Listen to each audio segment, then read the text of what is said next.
Good morning, good morning, good morning.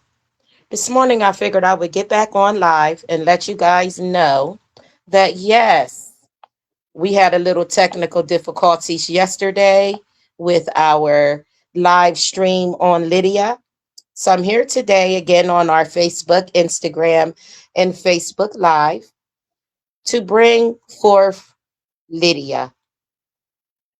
So come on and join me. You could catch me live YouTube, Facebook, or Instagram page. Good morning, good morning, good morning. And again, good morning to my early risers, those of you on the sexy Saturday that are just tuning in. Good morning to those that are getting up, and good night to those of y'all that are laying down. And I just wanted to say, yes, it's going to be a beautiful Saturday, a sexy Saturday. And so yesterday, I came on and I offered you guys a story based off the book of Acts, chapter 16, and you can read forward on from the entire chapter 16. What we're introducing today with clear sound is Lydia. Yesterday, I embarked on Lydia and her journey as she was a person that created a lot of fabric and scents and beautiful, and she beautified a whole lot of purple garments she was known for. So there were some other things that Lydia was known for. And a lot of times, a lot of people say, Lydia, well, who was Lydia? Because there's a lot of women that went before us that are mentioned very small, but are mentioned. And so my job is to reintroduce you to the daughters of the Most High, introduce you to the Hebrews, introduce you to the book of Acts, take you back to a time where we need to be remembered, just as a whole, as a community, and as women today, standing up in culture, standing up and wondering our ancestors and everything that went before us. There's something about me that reminds me of someone that you may have never met. So, what we're going to do today is give you a clear, cohesive on this here sexy Saturday on Lydia. So, stay tuned. Yes, you'll be able to hear it.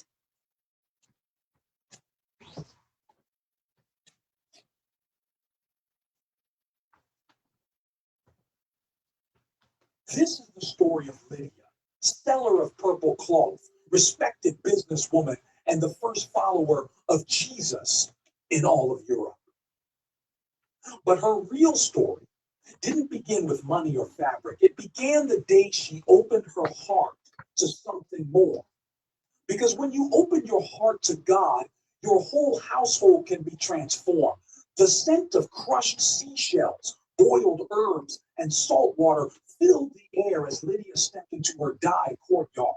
Two large vats bubbled quietly, one deep violet, the other a shimmering blue black so rich it almost looked like oil. Boil it slower this time, Lydia called to her apprentice. We're not selling to farmers. This is for Roman nobility. Yes, mistress, the girl said, adjusting the firestones beneath the vats.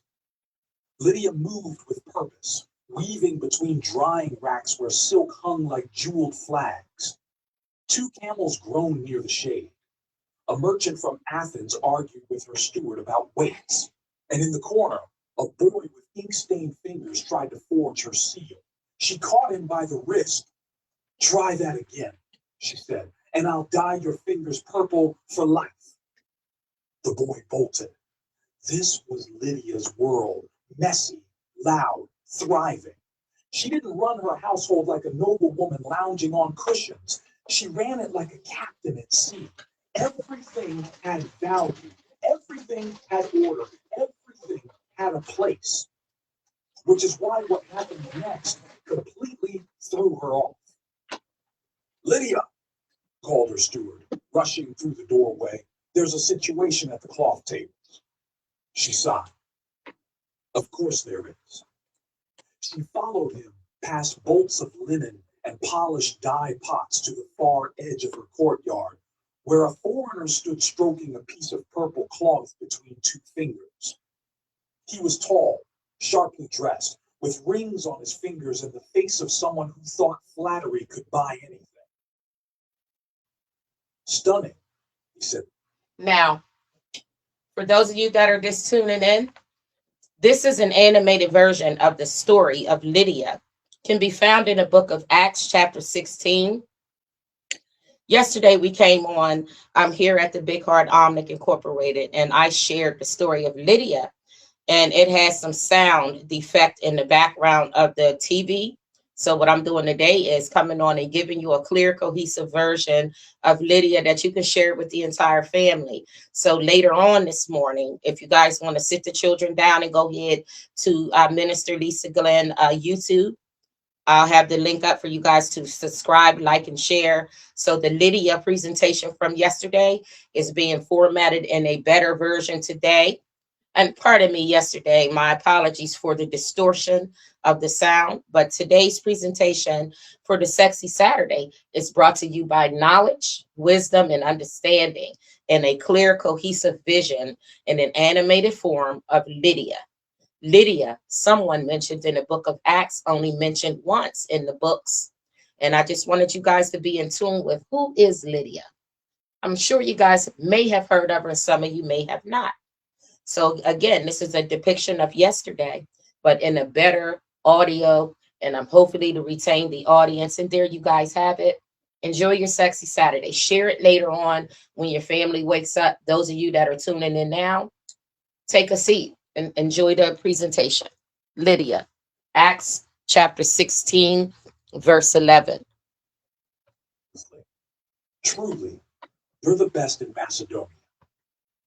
I am, Lydia replied flatly, which means my prices don't change just because you smile. He laughed. Let's not talk price. Let's talk potential. I'll take 5 bolts, deliver them to the villa on the hill, and I'll have the payment ready tomorrow. She narrowed her eyes. No coin, no cloth.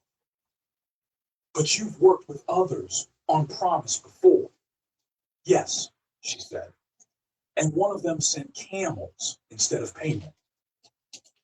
I'll pay double, he said, leaning in.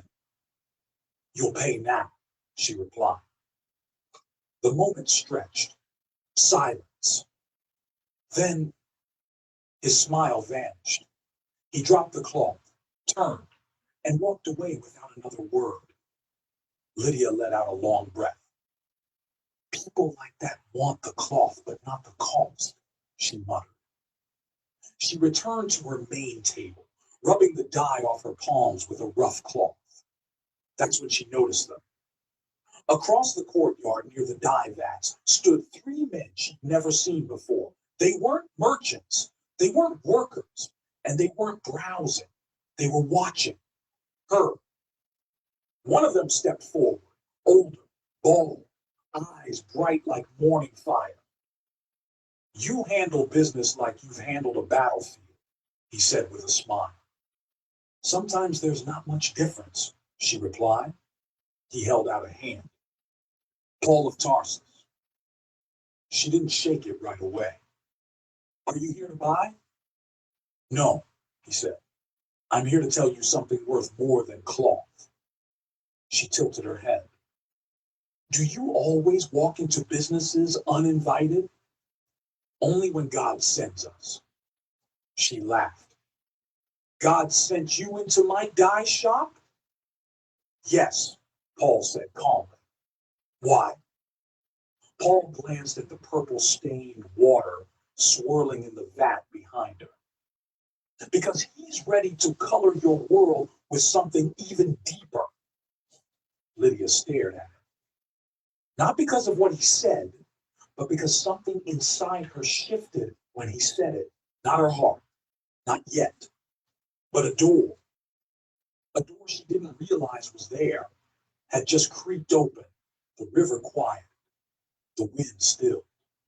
Even the reeds, once swaying gently in the current, now stood tall and waiting.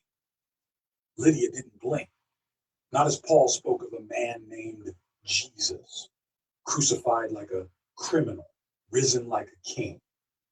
Not as he spoke of forgiveness without sacrifice and mercy without payment. Not even when he said the most dangerous words of all. He is the Messiah, the Son of the living God.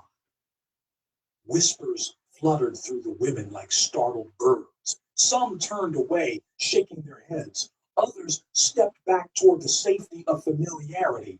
But Lydia leaned in. Tell me more, she said. Paul's eyes met hers, steady, clear, surprised by how quickly she asked. I've heard many prophets. Now, for those of you that are just tuning in, yesterday we embarked on Lydia's journey and who she is, who she was, what she did when she encountered Paul. So, right then, she encountered Paul. Someone walked into her boutique where all her fabric and dye is. And she said, well, are you here to buy? He said, no, I'm here to give you something more greater. There was a message from the Most High God. And she said, well, go ahead and tell me then, with no hesitation. She said, well, to herself, she was thinking, well, if it's from God, well, let me hear it, Mr. Paul. So as Paul began to share the message to Lydia, and as I said, today's presentation is a revision of yesterday's presentation that it was distorted. The sound got in the way of the message. So I want to reiterate it so you guys can go back and share it with your families. Lydia, in the book of Acts, chapter 16, when you see it and mention Lydia, you'll understand the assignment at this time because it gets deep. So Paul came to tell Lydia something more deeper than the fabric itself that she was working with. So hold on. Those of you that just tuned in, we're watching the animated version of Who is Lydia? When you say yes to God, you create space for others. So I'll share that part with you. When you say yes to God, you create space for others. And that is the story of Lydia. And this is the animated Bible story on it because I want you to be able to share these miraculous women and these good women with your children and with your men today. The men today need to know that even with Lydia, I'm gonna give you a sneak peek. Yesterday, I shared to where people was going to jail, and the first place they got out when they got out went right to Lydia. So pay attention to the story. There's a message in it. Keep watching. There's a message in it. Lydia added, and many men who think they carry truth. Paul gave a faint smile. So have I. But you speak differently, she said. I don't speak on my own, Paul replied. I've seen him, the risen Lord. Another murmur swept through the group. Lydia stepped closer. What kind of God speaks to a man like you? Paul did not flinch. The kind who knocked me flat on a road and still let me live. The other man beside Paul, quiet until now, shifted his stance. Timothy, young, watchful. He carried scrolls wrapped in worn leather and a sack. So now Timothy shows up on the scene. Timothy was with Paul at the time. So now he's getting ready to give a testimony as to what God would allow them to show up at her boutique with such a message if it weren't from the Most High himself. Patched with needlework. He looked at Lydia, then at Paul, then back at the women. May we sit? Paul asked. Lydia nodded. And there, beside the rushing river, beneath a sky that had cleared without warning, Paul sat on a moss-covered stone and began to tell the story. Not a sermon, a story of blindness and light, of cities that stoned him, of jail cells that sang, of a gospel that burned so deep in his bones. Okay, now I needed y'all to hear that. When Paul began to speak, he gave a story, not a sermon. So sometimes we have to give you the story before the sermon. So he didn't administer a sermon. Come on. He gave her the story on what had happened. He started to let her in on it. You know what I mean? He let her in on it. So now y'all keep watching because it gets deep. I'm gonna stop right here. Y'all go ahead. No chain could silence it. As he spoke, Lydia sat on a flat rock with her chin resting in her palm, listening harder than she ever had before. Not to what he said, Come but on. how. But how he There was said no it. performance, no pressure, Come on. only the steady. Right there. She said it wasn't what he said, it was how he was saying it. So she leaned in. You know, like when you're teaching your children and you say, pay attention to me. Come on, listen to me while I'm talking to you. Lydia tuned on in when Paul got to talking. When Paul and Timothy got to telling them stories, she tuned in like she had never before because it was a different type of message. Because again, he wasn't giving a sermon, he was telling the story. He was telling the story. Of truth spoken by someone who had nothing to gain, right? Except her freedom. There you have it. The sun rose higher, the water glistened like molten glass, and something shifted inside Lydia, not a thunderclap, a soft unlocking. A door that hadn't moved in years creaked open just enough for the light to find her. I believe you, she said softly, almost to herself. Paul's voice quieted. The others turned. I believe him, Lydia added, blinking as if waking up from a long, dull sleep. I don't know how I know, but I do. Paul stood and reached for her hand, not in pride, but in joy. Okay, right there. When Paul reached for her hand in joy, it was because when you say yes to God, you create space for others. So pay attention. She said yes to God. She didn't deny the conversation. She wanted to hear the story. And then she turned around and said yes to God. And when you say yes to God, you create space for others. Come on, Lydia, teach. Bear witness, he said. Lydia stood beside him. She didn't ask if she was ready. She didn't need another sign. That's right. Moments later, she stepped into the water. And as the current wrapped around her, washing dye from her skin, the woman known across Philippi for her strength, her business, and her wealth was now known by something else entirely. Come on. Faith. By the time Lydia returned to the city, the hem of her robe was soaked, and her spirit burned brighter than any flame in her dye pot.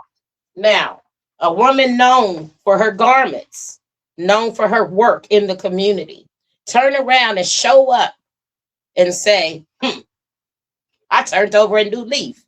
I got another profession now. I have been called and spoke to, and the Most High God's own message was sent directly to Lydia. And it can be found in the book of Acts, chapter 16. Come on. The river still flowed behind her, but now the water meant something more. That's right. It wasn't just a place for silence anymore. It had become a beginning.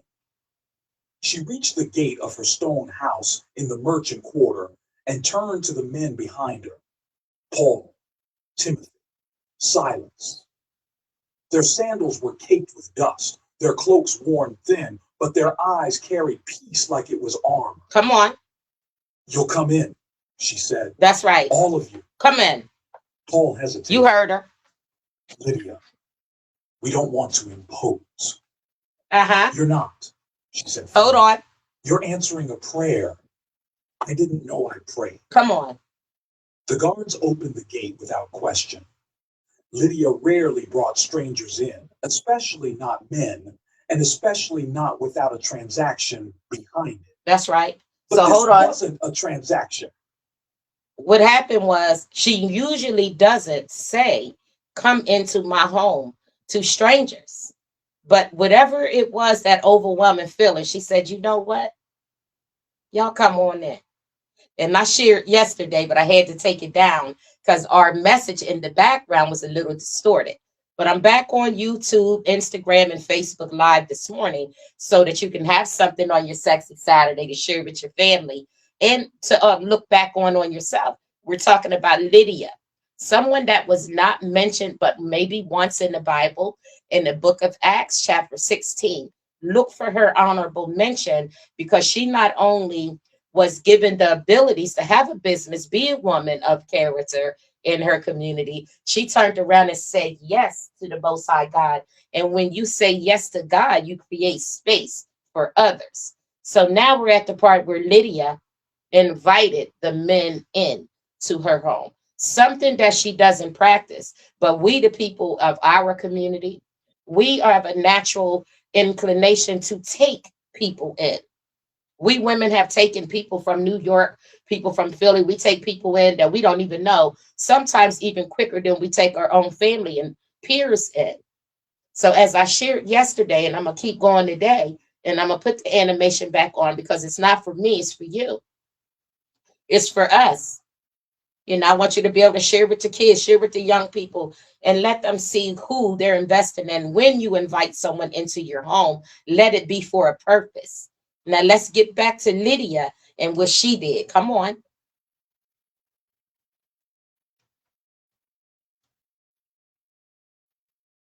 She said firmly. Prayer.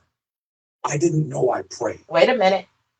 The guards opened. Wait a minute now. She said she didn't even know she had prayed for such a prayer. Hold on. Her dye pots. The river still flowed behind her, but now the water meant something more. Mm-hmm. It wasn't just a place for silence anymore. It had become a beginning. She reached the gate of her stone house in the merchant quarter and turned to the men behind her. Paul, Timothy, Silas. Their sandals were caked with dust, their cloaks worn thin, but their eyes carried peace like it was armor. Come on. You'll come in, she said. She said, you'll come in. You. Paul hesitated. Lydia, we don't want to impose. Come on. We don't want to impose. She said, you're not. Answering a prayer. Come on. I didn't know I prayed. That's right. The guards opened the gate without question. Lydia rarely brought strangers in, especially not men, and especially not without a transaction behind it. Okay. But this wasn't a transaction. It was transformation. The moment they stepped through. Do you know the difference between a transaction and a transformation? Let's go. Come on. There's a difference between a transaction and a transformation. We talking about the transformation today that happened without a transaction. And let's see what happened when Lydia said, you come in, and them three men, Timothy, Simon, and Paul, they said, we don't want to impose. And she said, you know what? Now I said, come on in. Yeah. Come on, Lydia. Who is your Lydia today? There's a Lydia in all of us. Let's go. Archway. Something shifted. It wasn't loud. It wasn't strange. Come on. It was subtle. Like the wind moving through a room that had long been still. Come on. Lydia's courtyard, once reserved for cloth sorting and quiet meals, now echoed with new sounds. Paul's laughter as Timothy tripped over a basket. Silas humming a tune that seemed older than the stones beneath their feet. Come on, Silas. Mira, the house steward, watching from the doorway with cautious curiosity. Look at Mira. Come on. Bring water, Lydia said. That's right. Extra bread. And bread. We have guests. Come on. Are they buyers? Mira asked. Come on. Now hold on. No. She had her people in the background, Sister Mira. Sister Mira standing in the background like, you say get the good bread and the water, the cold water. Is they buying? Because Mira wasn't the one that was introduced to the miracle.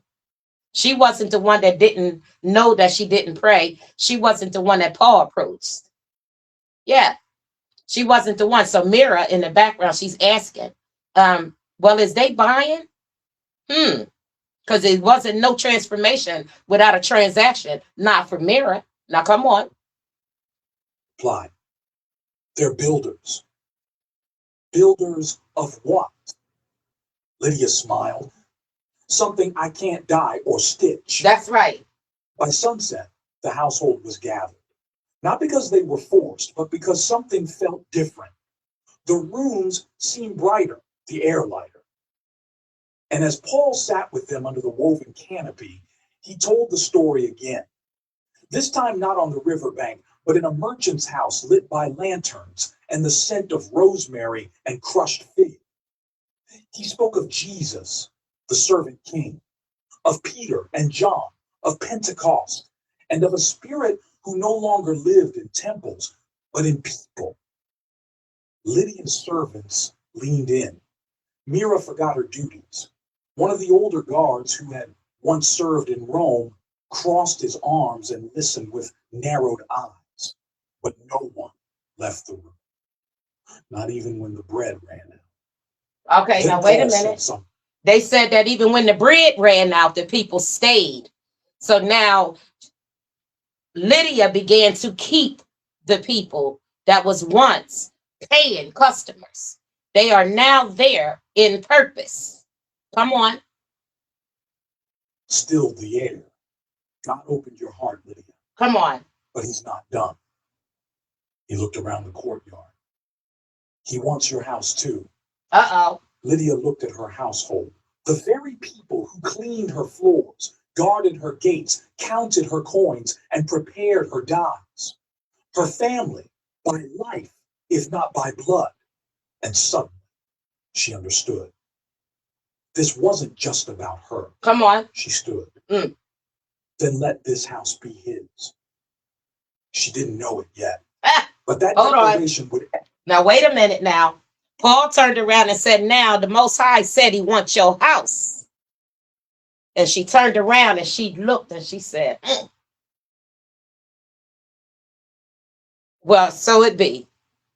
And so she surrendered her home too, without question. When the Most High God comes, sometimes he don't come for just you. He come for the places and things too.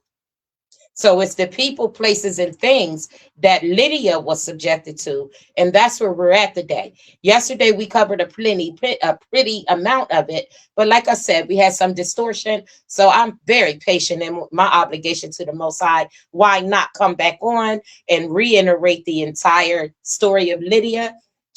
Acts chapter 16. Start there for now to stay with me. Beyond her walls, because something else had also been listening. Not just her servants, but something darker. In the shadowed alleys of Philippi, whispers were beginning.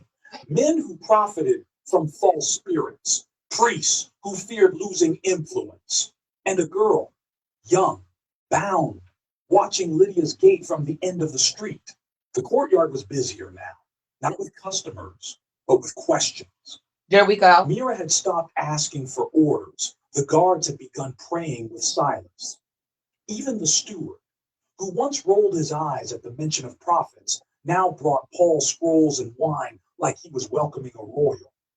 Lydia watched it all with quiet wonder. She didn't have to force anyone. The change was natural. Now, what we're talking about, and we talked about it yesterday, is Lydia, the way that she took in the strangers and how they basically reformed her whole house, her whole transformation, because she was all about a transaction. So the Paul, Silas, and Timothy showed up at her door. And when they showed up at her door, with Paul first with the message and the other two followed to co-sign it, when she invited them into her home, she didn't believe herself that she was opening up her door to such a transformation or a purpose. She was just opening the door because the Most High God had said, and she said yes. And when you do say yes to God, yes, you open the door for strangers. Yes, you do create a space for others. Yes, you do. So she was creating a space for others and not knowing. So she stood back and watched her company, the people that once worked for her, sitting in the same likeness under one umbrella, one God, one aim, one love. And they was able to sit under the comforts of Lydia's decision to say yes to the Most High God and allowed that space to be created. That space sometimes being your own home. Yeah, you remember we was young girls taking in people from out of town. We didn't even know them people. We knew them by color. Some of them true, blue, up, down, faith, knowledge, different names. We didn't know them. But we the first one yelling, y'all come in. And we was preparing a place. We was preparing a transformation, not a transaction. But what we know now as a transaction, because come on now, somebody. I was right there for the transaction. Yeah, I was for the transaction. But I'm opening my door and opening my heart today for the transformation for people like Lydia that went before me that get a very less of a mention. So you would have to look Lydia up in the book of Acts, chapter 16. Yes. Look her up because there's a Lydia right now today. Turn around and look at her. She took you in. Yeah. Lydia, there's a purpose behind her name, who she is, what she stands for. And we no longer forgetting the daughters, the sisters, the aunties of the Bible, the books of the Most High, not limited to the Bible. The Holy Quran mentions Lydia in the women's section. There's a lot of things that's mentioned that can be compared to because there's some stuff that just don't change. Yes, there's some stuff we do have in common. And moving forward into the more further, we get into the Omni Incorporated. Those of you that are interested, we'll continue to follow until we go one mark at a time. So yes, we are the Dubs. We are each other's Lydia. We're becoming each other's Lydia in today's modern times. Because in the book of Acts, Lydia, when she said yes to God, she created a center, a space for others. Now come on. Water soaking into cloth, coloring everything it touched. Her household wasn't just running, it was awakening. Inside her gates, something else was stirring.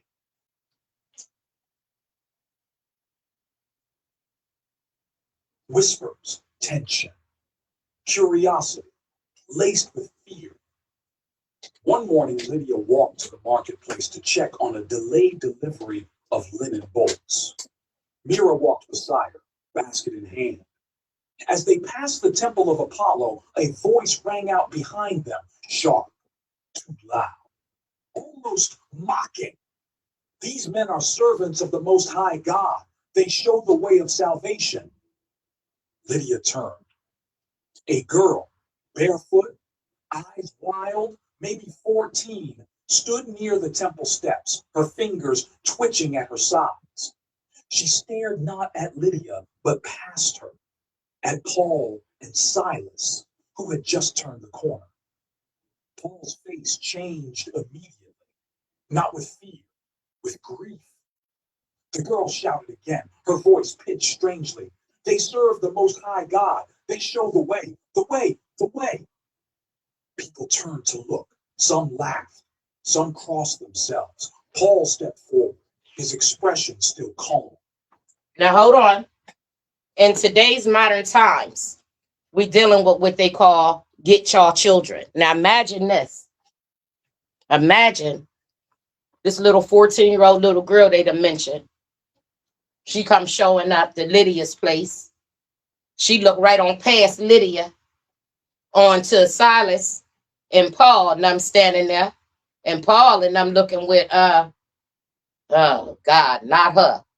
You know, with that look y'all get. You know, y'all see them young people coming like, oh God, not them. And some of y'all be knowing who the kids belong to. So she done went and started proclaiming. I'm telling everybody, they claiming the Most High God. Look at them right there. They in here teaching about the Most High God. She supposed to be selling clothes in there. Y'all supposed to have got your daughter. She 14 years old, mentioned in the Bible, where she done ran and told the people she so-called telling on God. Oh, they preaching in here. Oh, they preaching at Lydia's house. Oh, the men, they talking about the Most High in here. So she done went and told the people that stand against the teachings of the Most High. Those that are non-believers, she went and ran. And like they said, she didn't look at Lydia. She looked past her. You know how y'all see somebody look right on past them? That's him right there. Uh-huh. They in here preaching. Yeah. See, back then that was a crime to be had. So let's see what happens to Silas and Paul now. We breaking everything down. So we're going to talk about that next. Let's see what happens when the little girl done pointed everybody out and start screaming, oh, they praising the Lord in here. Oh, they believe in the Most High God. Let's see what happened next. But he didn't speak, not yet. Lydia watched carefully. The girl's voice sounded like truth, but something about it felt wrong. Too loud, too frantic, too twisted. That's right. She follows us, Paul said later, once they'd returned to the house. Every day now. Why don't you tell her to stop? Lydia asked. She's not speaking for herself, Paul said softly. There's something else in her. Mm-hmm. Lydia blinked. A spirit? Paul nodded. One that's been used for profit. She's a slave. That word hit harder than Lydia expected. She dealt in fine fabric, not flesh. But the girl's face wouldn't leave her mind. Those wild eyes, that strained voice, as if someone else had stolen her mouth. The next day, the girl followed him. Now, right there, where it said, it felt like to Lydia when she heard the young lady's mouth that someone had already stolen her words, had made the little girl be something she wasn't. So pay attention and listen to your children as they speak, how she said it. So the way the little girl said it, Lydia tuned in and said, I've been dealing with fabric and fragrance all my life. Lydia is somebody that never dealt with the flesh. She can't seem to get the wild eyes from the woman, the little girl that stood in front of her. She can't get that thinking, that thought of that little girl's face out of her mind. She's thinking about the innocence in that child that must have been distorted for her to come and start loud talking in front of her establishment. And Simon says she's not speaking that of herself. She's speaking that of a slave. And when Lydia looked and seen in the vision, she said, I can't get her out of my mind because I've been dealing with the fabric and the fragrance for so long. I've never been dealing with the flesh. Imagine some of us on the opposite end of that dealt with nothing but the flesh our entire life. We just now getting businesses and dealing more in fabric and fragrance. So imagine what just happened to deal with the flesh. And she sees a mouth, she said, that had been stolen. Oh, when you see a young girl and she come and a woman like Lydia see that her voice and her mouth had been stolen, you can't get no deeper than that. But we're going to keep going because it gets even deeper. And the next, and the next. Always the same words, always the same strange rhythm. These are servants of the Most High God. It almost sounded like mockery. Right. And every time Paul said nothing. Right. Until the fourth day. On the fourth day, she came back mocking. Hold on now. Hold on. The fourth day, the little girl, she kept coming. Oh, they sent her every day. She showed up every single day. Oh, they believers of the Most High. More and more sarcastic. But on that fourth day, because Paul never replied. But now here we go on the fourth day that she brought her little self back on over there, still screaming to the top of her lungs. They're praising the Most High God, and sarcastically. You know, like that of which they preached was not real. Now hold on, because didn't nobody teach the younger nothing but how to be a slave. So when somebody tell her to move, she move. Somebody go tell her to go be loud in front of the crowd, she go do that. But instead, Paul got up on that fourth day. Come on, day 4. It happened near the city gate. The girl shouted again, but this time her voice cracked halfway through. She stumbled, her face twisted, not with pain, but confusion, as if something inside her was crumbling. Paul turned sharply. His voice was firm, but full of compassion. In the name of Jesus Christ, he said, I command you, come out of her. Come the on. square fell silent. The girl dropped to her knees, and in that moment, something invisible broke. Lydia didn't see it, but she felt it. That's right. The kind of silence that follows thunder. The kind that means everything has just changed. The girl blinked. That's right. Looked around and whispered, what happened? Right. Lydia stepped forward, knelt beside her, and touched her shoulder gently. You're free. You're free. Come on. The girl started to cry. That's right. But in the shadows, 2 men watched. Her owners. Her and owners. Their faces were filled not with awe, but with fury. Furious. Because the moment the spirit left her, so did their prophet. Hold on. And they weren't going to stay silent. Now, the moment that Paul checked her spirit at the door, I asked you in the name of the Most High to be removed, release yourself from this young girl. And when she fell down to her knees, And Lydia looked and seen what she couldn't see, but she felt it. And she said, hmm. And when the little girl looked up and she said, now what happened? And Lydia touched her with that touch of assurance, that it's going to be okay. You're free. But now her owners, standing in yonder, looking down upon everything, not in happiness and in awe. Oh, no, but in upset, mad, and angry. How dare you? That's our prophet you dealing with now. How they're definitely not going to be quiet about it because they was all for the prophet, not the transformation. They're more transactional. Remember, that was their slave that you done made be still, Paul. Paul done called on the Most High God and said, now remove the devil from out of the young girl. Remove the words and the anguish and the ignorance and arrogance and deceit that come with being a slave, being told what to do. So he brought that child back to God. And in front of the slave masters, they didn't like that. So we're going to talk about what happened. They didn't want to be quiet about it. Oh, no, they ain't going to stand there and just let that happen. Now, hold on now. Oh, no, not dealing with their profit. Now, the transaction outweighed the transformation since we can remember. I don't recall even choosing the transformation. The transformation chose me. I was all for the transaction, but God takes you on the road that he wants you to get on. She, he, it, whatever you believe in. The next morning, Lydia's dye shop never opened. The shutters remained bolted.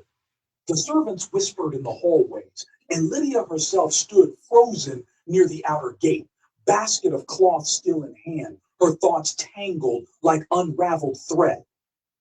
Mira ran up the stairs 2 at a time.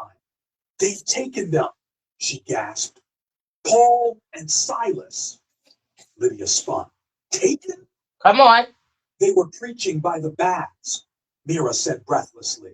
Those men, the ones who owned the girl, dragged them through the streets. They told the magistrates Paul was stirring rebellion because he's a Jew. Lydia dropped the basket. Uh-oh. What did Paul was being accused of spreading rebellion because he wanted to talk about God. So the two that enslaved that little girl, they grabbed Paul and Silas and took them somewhere so that they could stop talking about the miracles of the Most High God. Imagine that. Imagine trying to shut you up by talking about the Most High God through laughter, ridicule, and putting somebody down and talking down upon them, and it not working. And what happens is those that are seekers of the Most High, seekers of the miracles, and seekers of the promise, they come forward and they stand with those that come in the hours like we do and share ourselves in the miracles, even on a sexy Saturday. Yeah. So those of you that are just tuning in, we're speaking about Lydia. We spoke about it yesterday. We speaking about how when you answer yes to God, that you create space for others. And we're sharing that you would understand that just a simple come on in. But it took a slave, somebody that enslaved your mind, tell you what to do. You go in front of the crowd and disrupt everything. Now you done took her people's, Lydia standing there in disbelief, like, I can't believe this young girl did that. Yeah, because she did not know. But now that the little girl was free, the two men said, you know what? You're not going to get in the way of my money. So in order to keep you quiet, we're going to have to lock y'all two up. So now the two get locked up. Straights do. They didn't ask questions. They didn't even listen. By the time Lydia reached the public square, a crowd had already gathered. Dust hung thick in the air, kicked up by shuffling feet and angry voices.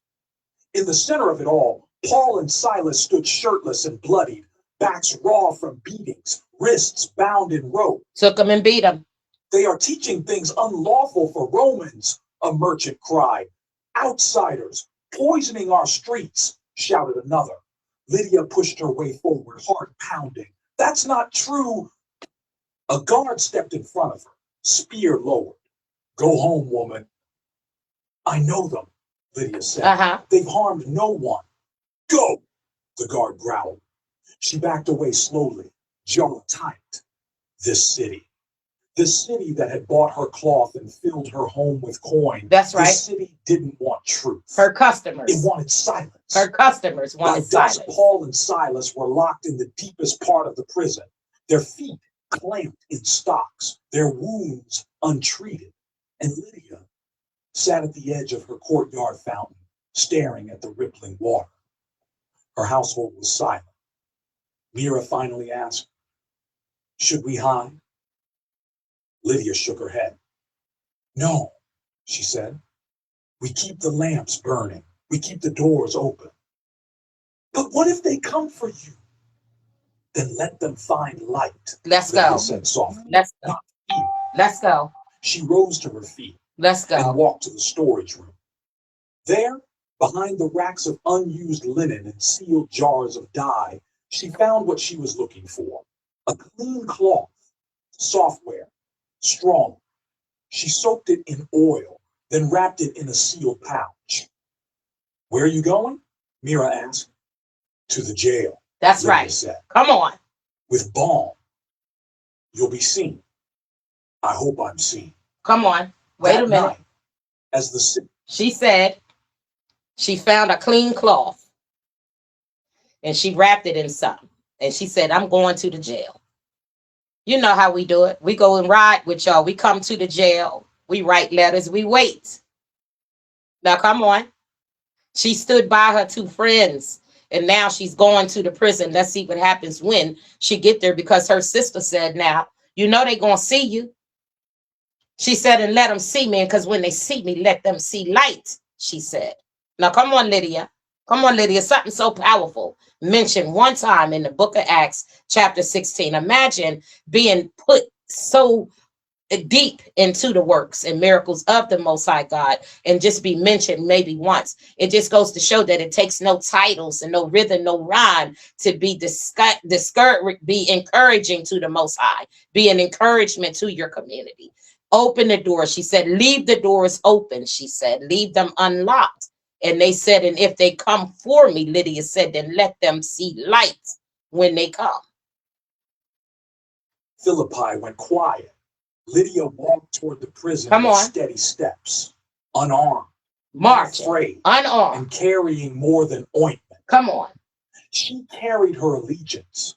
Her transformation wasn't private anymore. Come on. Because when you open your heart to God, your courage becomes someone else's shelter. The jail was colder than Lydia imagined. Not the kind of cold that came from stone, but the kind that sank into your chest. A forgotten kind of cold, where even the air smelled like regret. The guards barely looked at her when she entered. She had come prepared, not with bribes, but with oil for wounds and bread for the brave. One guard, younger than the others, narrowed his eyes. "You're that woman, the merchant." Lydia nodded. "Yes." That's right. He stared for a moment. Then stepped aside. That's without right. a word. No, without a word. She descended the steps alone. Come on. Torchlight flickered. Come on. Off wet walls. Chains clinked in distant corners. Come on. And then she heard it. Not groaning, not cursing. Come on. Singing. Singing. Low at first. Come on. Then stronger. Two voices. Come on. Woven together like threads in her own loom. Come on. She reached the final chamber. That's where right. The stocks were locked around raw ankles and blood stained the ground. She was at the hole. There they were. Come on. Paul she was in the hole. Silas. Paul and Silas. Bound. Come on. Still singing. Come on. Lydia stared. Wait a minute now. "I brought oil," she said quietly. Wait a minute now. She done let them in. And then she done said, "You know what? Y'all done got my peoples locked up there. You're not servicing them. You got them in the hole." Had them in the deepest, darkest part of the prison. You know that part of the prison where they give you the food loaf. The hole is what it's known as. And when they said, "Oh, you that lady," they moved out the way and didn't say a word and let her in. And when she approached the prison and she got further and further down towards the hole, there she heard a voice of two connected by one, Silas and Paul, remained singing, even in the deepest part of the prison, known to us today, known to man as the hole. So she says, I'm here with ointment. She said she didn't hear no cussing, no fussing. When she got there, she heard the sound of music.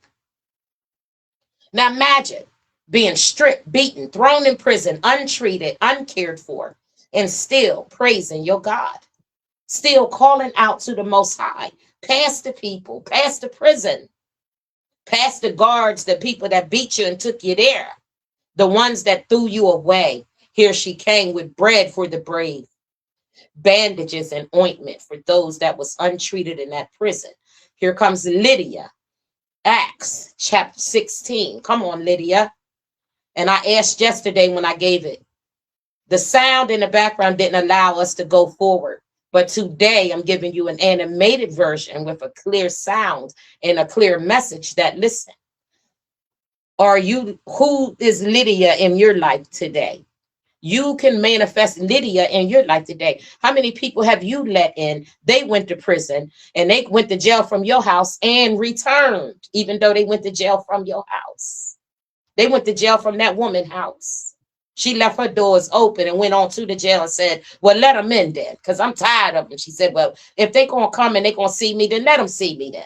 And let them see light, So now she's there in the prison. She's on her visit and she's hearing the music and she's there with Paul and Silas and quite a few others. And she's feeding the bread. And let's see what happens. Paul opened one eye and smiled. Uh-huh. So did we, just a different kind. That's right. She knelt beside him, unwrapping the cloth. You're bleeding. We're breathing, Silas said. That's enough. She reached out to press the oil to Paul's shoulder. He flinched, but not from pain, from something deeper. You're not afraid to be seen with us? He asked. I was, Lydia whispered, but not anymore. She paused. I opened my heart, my house. What good is it if I lock my courage away? Okay, hold on. What good is opening your heart in your house if you just gonna lock your courage down? If you got the courage to open your doors, your heart and your mind to the public and to the people, why would you let your courage keep you from standing with them? He said, aren't you ashamed, afraid to be around us? And she said, I was at first. I was. I ain't gonna lie. I was, y'all done went to jail. Y'all hot boys. But guess what she said? Nope. I'm cool now. I'm good. I don't mind being seen with you. Come on. The Most High God said, when you say yes, that you open and create space for others. Come on. After her words was heavy, but not empty. It was holy. She bandaged both men quietly, then leaned back against the stone wall, oil on her hands, blood on her sleeves. The songs began again. Simple, steady, praises in the pitch black. Above them, the city of Philippi slept, but below something shifted. The air changed, the stones groaned, the chains rattled.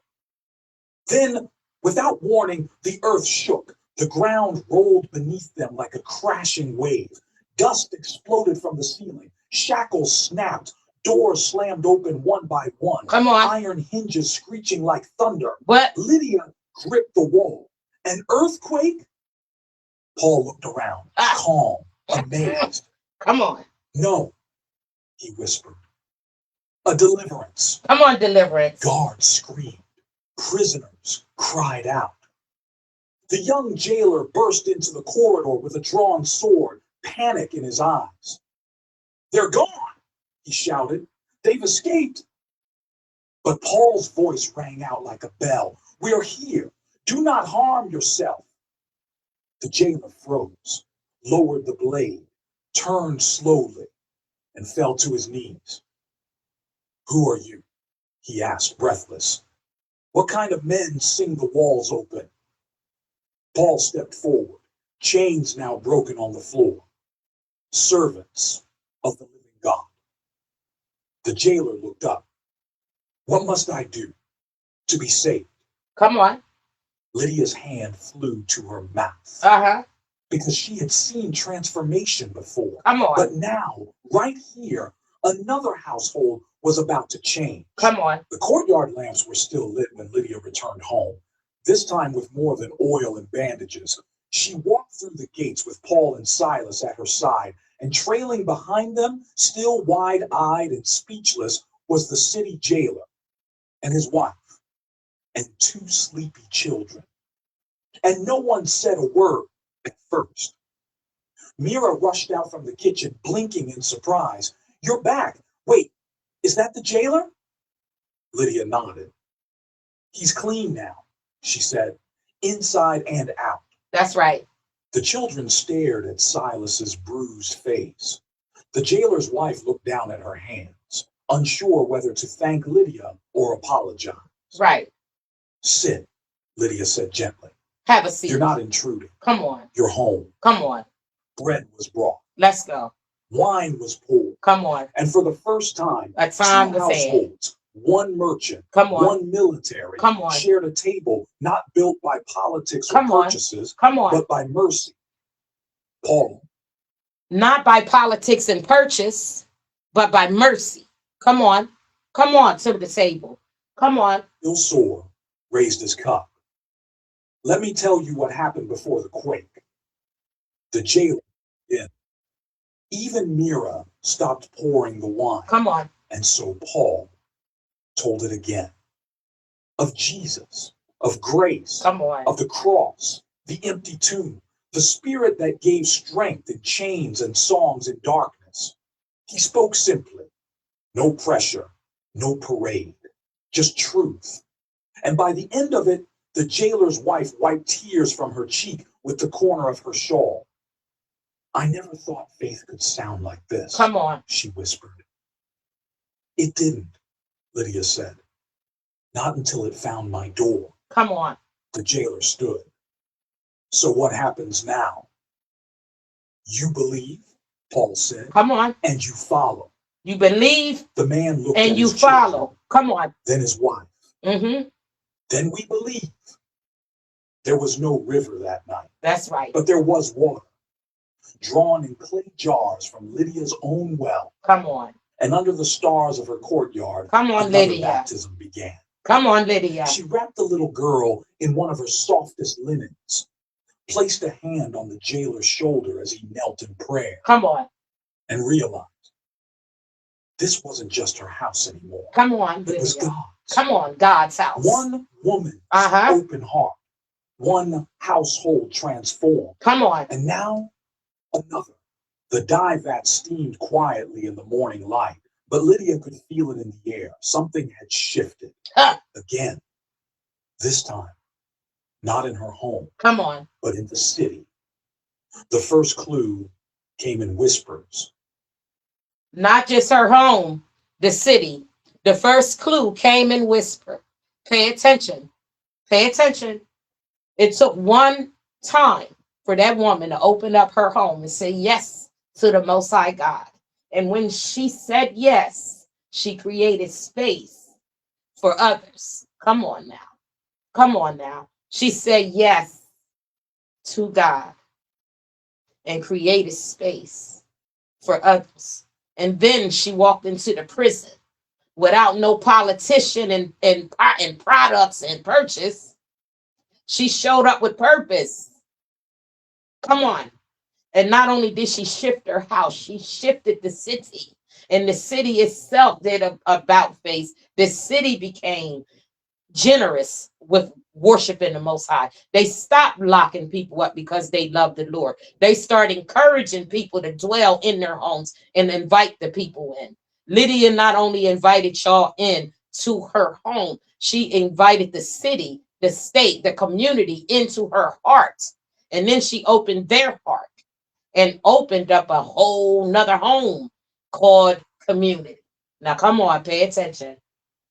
Two buyers from Thessalonica stood too close together in her market stall, pretending to inspect a bolt of violet cloth. She's housing them, I heard, one murmured. Uh-huh. The men who stirred up the square. Did you see the jailer following her like a student? Right. Careful, the other said. It's more. She's got Roman clients. It's more of them. And influence. Exactly. That's what makes it dangerous. Lydia stood just around the corner, arms folded, listening through a curtain of drying silk. Mira appeared beside her, face pale. Should I say something? Lydia shook her head. They've already said it. By midday, a city official arrived. Not a soldier, a taxman, with 2 assistants and a scroll. They asked about trade licenses, checked shipping laws, counted bolts of cloth. And then, almost casually, the official looked Lydia in the eye. We've heard your household's grown. It has, she replied. Not the snitches done went and told her household done grew. They in there checking her inventory. The tax people is there to audit her. That's what we know today as an audit. Oh, they done ran down on her business now. They said, oh, did you see the way the jailhouse man, the owner, and the politicians was following her like students? Y'all don't like that. Oh, no. Did y'all see the way they was following her? And they said, well, we're going to run down and check your paperwork, businesswoman. So when they got to questioning her and saying, hey, I see your business increase, she said, yeah, it has. And are you housing people? This is how today's society is today. Think about it. Lydia was already going through it. Come on. Strange how quickly some homes shift loyalties. She didn't blink. My loyalty hasn't changed, just deepened. He rolled the scroll slowly. We'll be watching. When he left, Lydia turned to Mira. Lock the ledgers. Count the coin. No one enters the vault but us. That night, her household gathered again. Fewer smiles, more questions. Paul sat quietly at the center, his hands folded in prayer. Do you regret coming here? Lydia asked him softly. Paul looked up with peace in his eyes. The truth has never been welcomed without resistance. She looked around the table. Her guards, her weavers, Mira, the jailer, and his family. They were all watching her, not Paul, her. Because when you open your heart to God, you also become a gate for others. Come on. And when pressure comes, they need to know the gate won't shut. That's right. Lydia stood. If they want to watch, she said, let them see the truth. She raised a cup. This house will not shrink. We will pray louder, love deeper. That's right. And if we lose customers for it, so well, so be it. Mira whispered, what if they shut us down? Then the truth goes to the street, Lydia replied. But it will not go silent, because her home had been transformed, and no magistrate, scroll, or whisper could roll it back. That's right. It came before dawn. A letter, folded tight, sealed with dark wax, and slipped under Lydia's door. No name, no greeting, just a warning. The city tolerates prophets, but not rebellion. Send them away, or lose everything you've built. Lydia read it. Okay, the ultimatum. Hold on. Twice, then burned it in the courtyard lamp. She read it twice. It was the ultimatum. You put them out, you stop worshiping the Most High, or you close your business down. So you pick your profit over your prosperity that you're going to get by saying yes to God and creating space for others. You say, well, if you're going to shut my business down, I'm going to go ahead and let you try me. They gave her the warning, and she stuck by her guns, which is she stood on the Most High God, on the shoulders of the Most High, and continued on. Mira watched the smoke rise, wide-eyed. Do you think it's from the magistrate? I think it's from fear, Lydia said. That morning, Paul paced quietly beneath the olive trees in the upper court. Timothy copied scripture onto scraps of cloth for the new believers. Silas had bruises on his ribs, but his voice was already humming praise again. And the jailer? He stood guard at the gate, not by order, but by choice. They're going to press you, Paul said when Lydia brought him a cup of water. They already have. Paul's brow furrowed. If you tell us to go, we'll go. I won't let your name be ruined because of us. Lydia stared at him, her voice calm but fierce. This house was built on business. Now it stands for something eternal. She stepped closer. If the cost of that is my reputation, then let it fall. By midday, the first sign of real trouble arrived. 2 Roman officials, dressed not in soldiers' armor, but in black robes of authority, stood at Lydia's gate. She met them there, not flinching. You house fugitives, one said plainly. The city remembers. Come on, Lydia. Where's your Lydia today? Let me hit the light a minute. I want to know who's housing fugitives today. Let's take it back for a minute. Listen to this. We looking for Lydia in your life today. We talked about it yesterday. We had some little bit of distortion. So today I want you to just hear what he just said. They came to her door, not in cop clothes, but in robes. Now listen. Stood at Lydia's gate. She met them there, not flinching. You house fugitives, one said plainly. The city remembers. I house servants of God, Lydia replied. They insulted the empire with their teaching. If the unrest continues, so will investigations, licenses, trade restrictions. He leaned closer. Do you understand what that means, Lydia of Thyatira? Uh-oh. She nodded. It means my business was never mine to begin with. Oh. They left. Then there's the key kicker. The business was never mine, is what she said. She was a respected businesswoman in her community. The moment that she said yes to God and created space to others, she began being questioned by the authorities in her community. They showed up at her door and wanted to know, am I making myself clear? If you're going to keep letting Silas and Paul and all them in your house, the worship, we shutting your business down. So what you going to do, Lydia? What do you do? Oh, y'all got to go about my business. I can see y'all today now. Oh, no, they can't be in here. I bet work too hard for my business. But then did you sell your soul at that point to keep your business? Or did you go ahead and say, you know what? The business was never mine. If I had to have all this paperwork on it, that's your business. Learn something because Lydia, has learned today. Come on, let's go, Lydia. Where you at in your life? Choose you today, Lydia. Come on. They told Lydia, am I making myself clear? We're here to let you know you're going to stop praising and letting people in your home and in your business, which you created your profit for. And instead of a transaction, you think you're going to have a transformation. Not in our city, they told her. Not in their hometown, they told her. They told Lydia, no, you're not. You're harboring a fugitive, they told her. She said, no, I'm keeping and housing the men that's giving the word of God. These are just the pastors and the preachers that's passing through. Paul, Silas, come on, Timothy. They was just passing by and she invited them in. And in doing so, she created a safe place for people to come and see her at.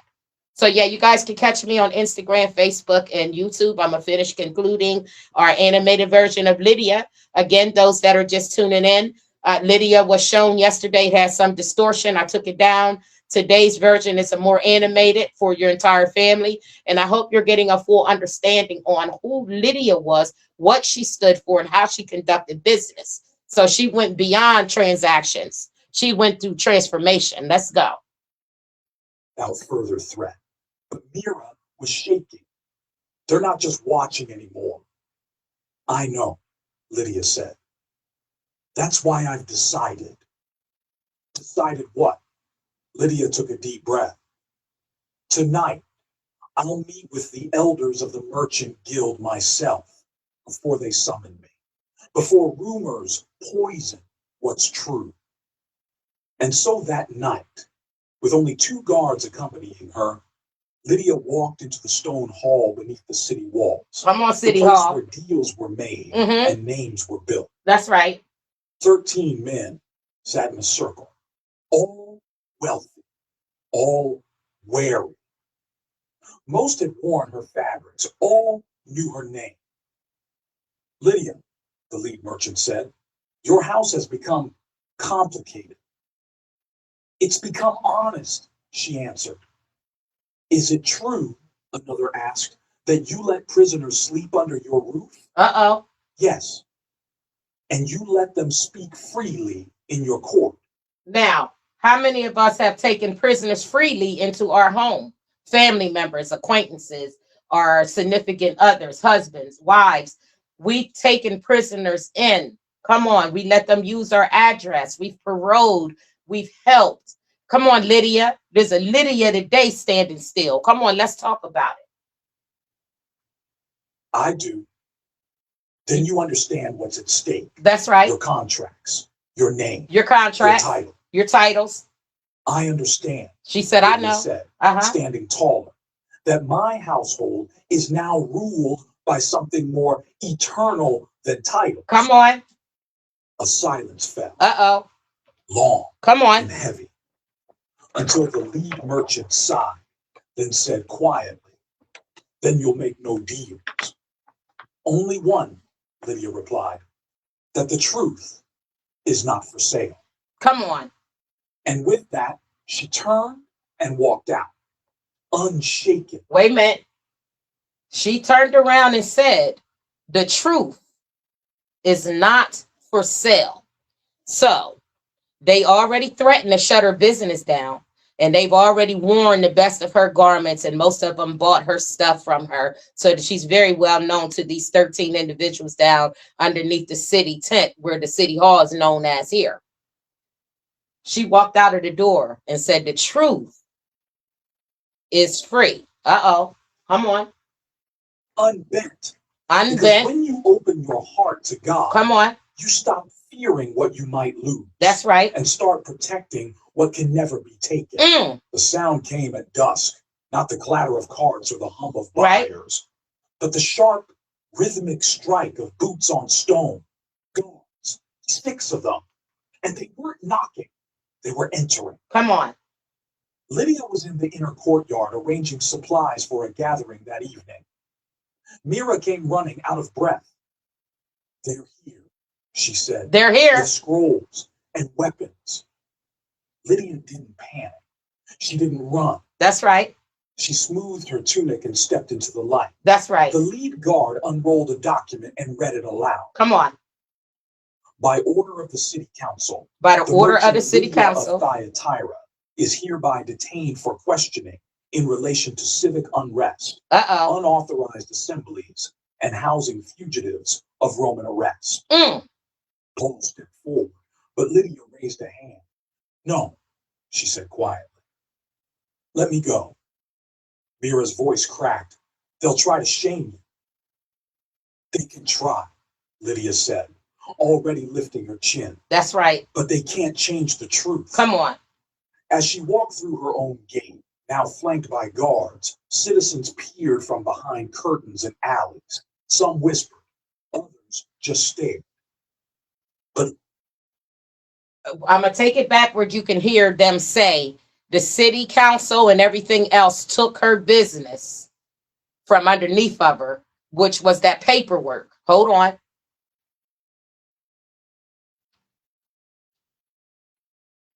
Forward, but Lydia raised a hand. No, she said quietly. Let me go. Mira's voice cracked. They'll try to shame you. They can try, Lydia said, already lifting her chin. But they can't change the truth. As she walked through her own gate, now flanked by guards, citizens peered from behind curtains and alleys. Some whispered, others just stared. But Lydia looked only forward. Because when your heart belongs to God, You don't walk in fear, you walk in purpose. The questioning hall was cold and empty, not a trial, not yet, just a room meant to wear her down. A scribe sat in the corner. The magistrate leaned across the table, smiling faintly. You've built quite the name for yourself, Lydia. Wealth, influence, control over your own house. Admirable, rare. I had help, she said. From the apostles? From God. He tilted his head. Why give that up? I haven't given anything up, she said. I've gained something better. Then perhaps, he said, you'd consider proving your loyalty. Publicly distance yourself. Close your home gatherings. Let the city breathe. They told her to shut her doors. Steadily. This city is breathing for the first time. Come on, Lydia. He laughed. So, you'll make no compromise? I already made the only one that matters. I gave my heart to God. Come on. And he gave me my purpose. There you go. By nightfall, you give your heart to God, and God gives you your purpose. There's nothing that nobody can take when you've already prepared a place. Because when you say yes to God, you create space for others. Go. No charges, no sentence. But not because they were convinced, because they weren't ready to deal with her. Not yet. As she stepped out into the cool night air, Mira ran to her, followed by Paul and Silas. Did they harm you? No, Lydia said. But they wanted me to shrink. Uh-oh. Paul looked concerned. They wanted her to shrink. You heard her. They wanted Lydia to shrink. She refused. She refused. Oh, come on now. Wait a minute now.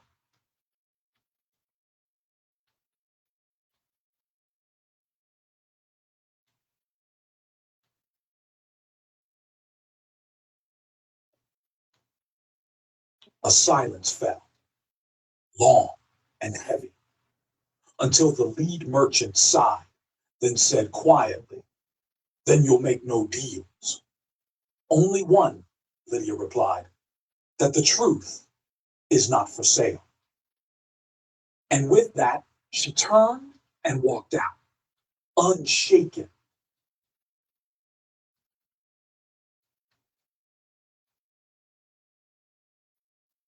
Because I'm taking it back because there's something I need you to hear.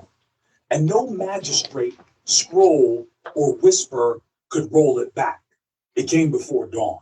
A letter, folded tight, sealed with dark wax, and slipped under Lydia's door. No name, no greeting, just a warning. The city tolerates prophets, but not rebellion. Send them away, or lose everything you've built. Lydia read it twice, then burned it in the courtyard lantern.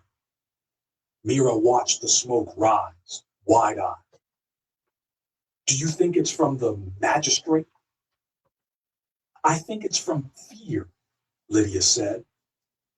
That morning, Paul paced quietly beneath the olive trees in the upper court. Timothy copied scripture onto scraps of cloth for the new believers. Silas had bruises on his ribs, but his voice was already humming praise again. And the jailer? He stood guard at the gate, not by order, but by choice. They're going to press you, Paul said when Lydia brought him a cup of water. They already have. Paul's brow furrowed. If you tell us to go, we'll go. I won't let your name be ruined because of us. Lydia stared at him, her voice calm but fierce. This house was built on business. Now it stands for something eternal. She stepped closer. If the cost of that is my reputation, then let it fall. By midday, the first sign of real trouble arrived. 2 Roman officials, dressed not in soldiers' armor, but in black robes of authority, stood at Lydia's gate. She met them there, not flinching. You house fugitives, one said plainly. The city remembers. "I house servants of God," Lydia replied. "They insulted the empire with their teaching. If the unrest continues, so will investigations, licenses, trade restrictions." He leaned closer. "Do you understand what that means, Lydia of Thyatira?" She nodded. "It means my business was never mine to begin with." They left without further threat, but Mira was shaking. "They're not just watching anymore." "I know," Lydia said. "That's why I've decided." "Decided what?" Lydia took a deep breath. "Tonight, I'll meet with the elders of the Merchant Guild myself before they summon me, before rumors poison what's true." And so that night, with only 2 guards accompanying her, Lydia walked into the stone hall beneath the city walls, the place where deals were made and names were built. 13 men sat in a circle, all wealthy, all wary. Most had worn her fabrics, all knew her name. "Lydia," the lead merchant said, "your house has become complicated." "It's become honest," she answered. "Is it true," another asked, "that you let prisoners sleep under your roof?" "Yes." "And you let them speak freely in your court?" "I do." "Then you understand what's at stake, your contracts, your name, your title." "I understand," Lydia said, standing taller, "that my household is now ruled by something more eternal than titles." A silence fell, long and heavy, until the lead merchant sighed, then said quietly, "Then you'll make no deals." "Only one," Lydia replied, "that the truth is not for sale." And with that, she turned and walked out, unshaken, unbent. Because when you open your heart to God, you stop fearing what you might lose and start protecting what can never be taken. The sound came at dusk, not the clatter of carts or the hum of buyers, but the sharp, rhythmic strike of boots on stone. Guards, 6 of them, and they weren't knocking, they were entering. Lydia was in the inner courtyard arranging supplies for a gathering that evening. Mira came running out of breath. "They're here," she said, "with scrolls and weapons." Lydia didn't panic. She didn't run. She smoothed her tunic and stepped into the light. The lead guard unrolled a document and read it aloud. "By order of the city council, the merchant Lydia of Thyatira is hereby detained for questioning in relation to civic unrest, unauthorized assemblies, and housing fugitives of Roman arrest." Paul stepped forward, but Lydia raised a hand. "No," she said quietly. "Let me go." Mira's voice cracked. "They'll try to shame you." "They can try," Lydia said, already lifting her chin. "But they can't change the truth." As she walked through her own gate, now flanked by guards, citizens peered from behind curtains and alleys. Some whispered, others just stared. But Lydia looked only forward. Because when your heart belongs to God, you don't walk in fear, you walk in purpose. The questioning hall was cold and empty, not a trial. Not yet, just a room meant to wear her down. A scribe sat in the corner. The magistrate leaned across the table, smiling faintly. "You've built quite the name for yourself, Lydia.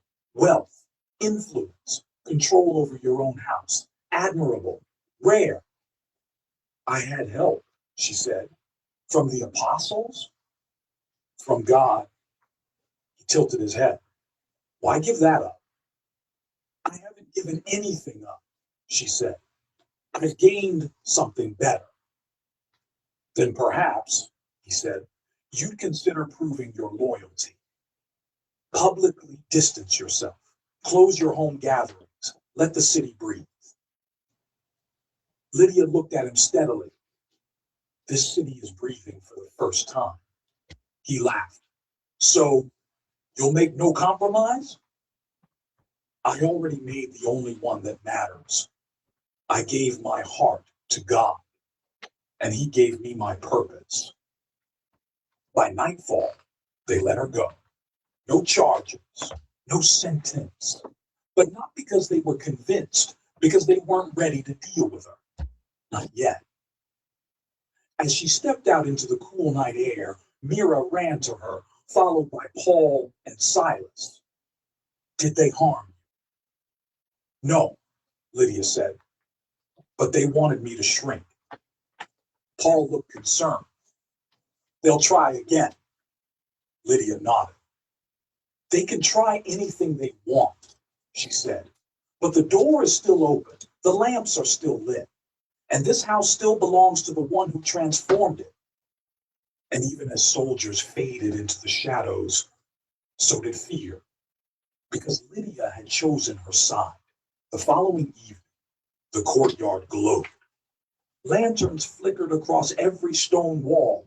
Bread steamed on trays. Voices hummed like quiet thunder, dozens of them. Mira had tried to count, but gave up somewhere after 30. They came in small clusters, widows, fishermen, one temple scribe who claimed he was just curious. Even the jailer brought a cousin, and his wife brought food for a dozen more. And in the center of it all, Lydia. She moved from group to group like a weaver threading a masterpiece, offering smiles, comfort, stories, scripture. Her home pulsed with warmth, not the kind made by fire, the kind made by freedom. Paul stood by the olive tree, hands lifted in prayer. Silas played a soft melody on a stringed lyre. The children chased each other through the arches, giggling. One boy wore a cloth wrapped like Paul's robe and called himself Little Apostle. Lydia laughed when she saw him.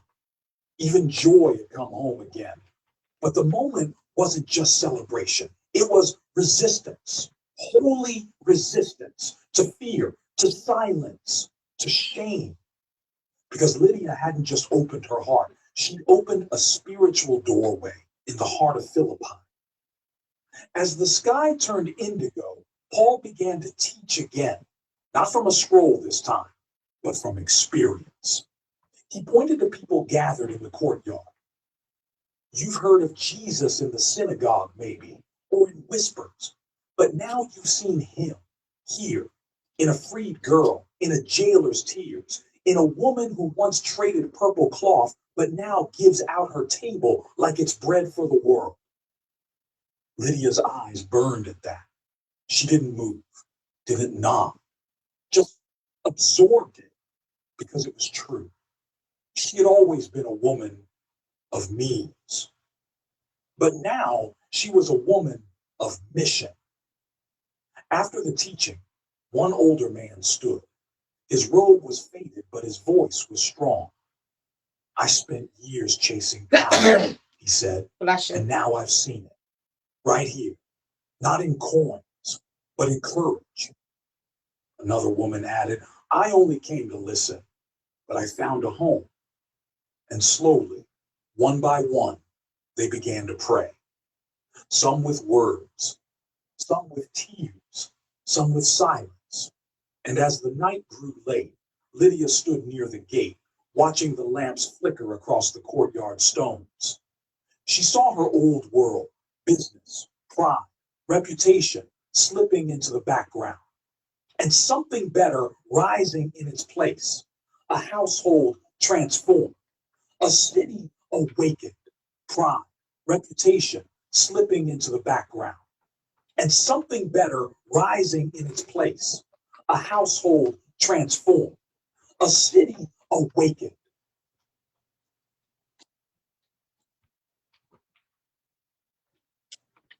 I want to thank everybody that tuned in.